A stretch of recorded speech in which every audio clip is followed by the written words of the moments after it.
Fala pessoal, tudo bom? Eu sou o Arthur, sou seu fundador da Bônus e eu tô aqui com você, basicamente, se você clicou nesse vídeo, para te apresentar um pouco o que é o acordo de sócios. Para muitos, acordo de cotistas, acordo de acionistas, acordo entre founders, mas aqui a gente vai chamar de acordo de sócios. O documento, pessoal, basicamente ele não é obrigatório, mas ele é essencial para você empreendedor que quer deixar o seu negócio mais seguro. Você quer ter uma relação melhor com o seu sócio, já deixar as regras combinadas do jogo, para você não ter depois problemas com o seu sócio. Eu vou espelhar aqui para você uma apresentação breve, para você conhecer um pouco mais sobre as cláusulas, e eu vou também falar um pouco sobre cap table para você, que é muito importante antes de fazer qualquer tipo de acordo de sócios, tá bom? Vamos lá então aqui para a apresentação. Pessoal, primeira coisa, não dá para falar de acordo de sócio sem falar de cap table. O cap table, para quem não sabe, é basicamente como que está dividido o bolo entre as participações, direitos da sua empresa, futuros ou presentes. Então, se você tem no seu negócio 2 sócios e uma pessoa ali que tem um direito futuro na sua empresa como investidor de 10%, por exemplo, o cap table está dividido entre 2 sócios fundadores, por exemplo, cada um com 45%, e um investidor terceiro com 10% da sua empresa, um direito futuro do seu negócio. O cap table ele é muito importante você ter desde o início uma organização, porque não dá para você pensar em fazer um acordo de sócio super completo, sendo que o seu cap table está uma bagunça. Então aqui eu coloco no slide o que você não deve considerar no cap table que é um problema para você. Primeira coisa, pessoal, participações muito altas para fundadores, sem estarem full time na operação. É aquele sócio, basicamente, que às vezes tem 40% da empresa, mas ele não está full time naquele negócio. Ou seja, ele trabalha com outras empresas, outros negócios, e ele acaba tendo uma participação super relevante na sua empresa. Isso pode ser um problema. Tem saída? Tem saída. Mas para você entender as saídas que você tem no seu negócio, chama a gente aqui no WhatsApp, que a gente marca um call e apresenta para você algumas possibilidades para fazer para o seu negócio, tá bom? Voltando aqui, pessoal. Advisors com participações maiores do que 3% na sua empresa. Então, basicamente, aquele cara que não colocou dinheiro, ele não é investidor, ele não é sócio executor, ele não está executando nada na sua empresa, ele é basicamente um advisor, uma pessoa que está part-time na sua operação. A gente recomenda que esse cara não tenha mais do que 3% na empresa. Se você já fez um negócio ruim assim com alguma pessoa, chama a gente também aqui no WhatsApp, preenche formulário que a gente marca uma conversa. Outra coisa, pessoal, um problema é você ter sócios com diluições muito altas, por prazos muito longos. Isso aqui funciona para investidores. Agora, quando a gente está falando de sócios fundadores, aí a gente tem que analisar muito caso a caso como vai funcionar essas regras. Outra coisa, pessoal, é investidores iniciais com participações muito altas.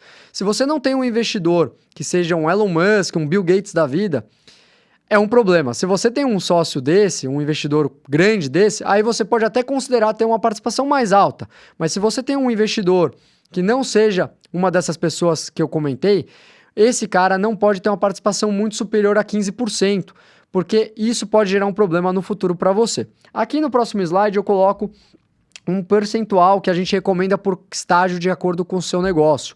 Então, seria legal você considerar esses percentuais de acordo com o momento que você esteja na sua empresa.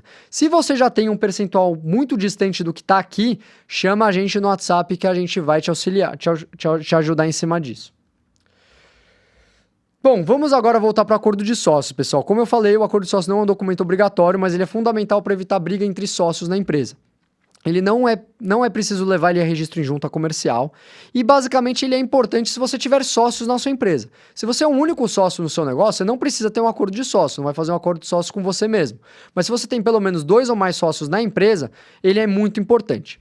Por quê, pessoal? Basicamente esse documento ele vai estabelecer todas as relações relevantes entre os sócios. Então eu vou dar alguns exemplos para vocês. Regras de não compete. Não está aqui no slide, mas, por exemplo, não competição. Se um sócio sai da empresa, ele não pode abrir um negócio concorrente com a sua startup, a startup que ele fazia parte. Ou você quer combinar com ele uma regra de sigilo, uma regra que basicamente o sócio não pode abrir informações sigilosas da startup para terceiros. Isso tudo vai no acordo de sócios, são regras muito particulares entre os sócios. Então a gente estabelece isso dentro do documento que eu estou apresentando para vocês. Aqui no slide, pessoal, uma regra que eu acabo comentando bastante é o direito de preferência, que é uma prática mais comum no acordo de sócio, que é basicamente se um sócio sair da empresa, ele recebe uma oferta de um terceiro, antes dele aceitar a oferta daquele terceiro, ele precisa dar preferência para os sócios remanescentes na empresa, para ver se eles não querem exercer o direito de preferência ali num prazo determinado, normalmente de 30 dias, para ver se ele não quer, nos termos daquela proposta recebida, se ele não quer adquirir aquele percentual que você está vendendo para um terceiro. E você, fora isso, pessoal, tem várias regras, por exemplo, exclusão de sócio.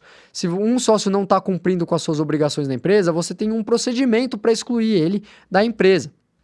Você pode basicamente recomprar ele por R$1, ou você pode colocar regras determinadas de valuation. Quem vai fazer esse valuation, qual consultoria, qual vai ser a métrica, se vai ter um desconto porque você está tirando ele da empresa porque ele descumpriu alguma regra. Tudo isso você pode trazer no acordo de sócios, tá bom? Pessoal, o acordo de sócio é um documento fundamental, você acaba percebendo o quão importante ele é. É muito difícil apresentar num conteúdo rápido para você todas as regras do acordo de sócios, mas se você quiser fazer com a gente, se você quiser conhecer mais detalhes dele, ou se você quiser revisar o documento que você já possua na sua empresa, chama a gente aqui no WhatsApp, preenche formulário, que a gente vai ter o prazer de te ajudar aqui na Bônus. Aqui a gente simplifica o seu jurídico. Valeu!